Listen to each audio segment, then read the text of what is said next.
slepých vo vlaku s témou Scéna z Titaniku po tvojom v prevedení reklamy. Nech sa páči.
Dôležité je precítiť vibráciu v hrdle.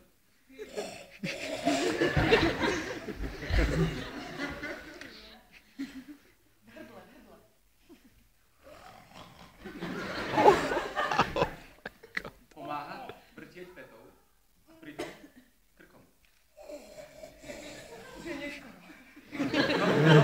Pôjde. A teraz do úst. Áno, prosím vás, snažte sa viac. Ja tu trávim svoj čas a vy neviete ani chrchnúť poriadne. A ja teraz trávim, preto mi to ide ťažko. Zapojiť viac vyfúkovaného vzduchu.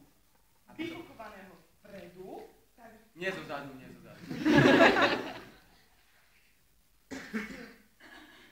Niečo sa deje. Prší. Zavolaj mi rýchlo kapitána, zdá sa mi, že prichádza ľadovec. Kapitán! Ach, tu je! Krzné veriňa. Krzné veriňa. Aha, tam je ľad.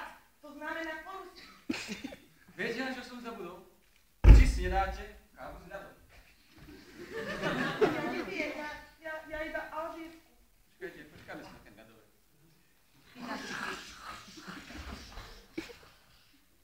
Titanic nevedel správne pochopiť význam ľadu, ale vy to pochopiť môžete. Preto si všetci objednajte drvený ľad.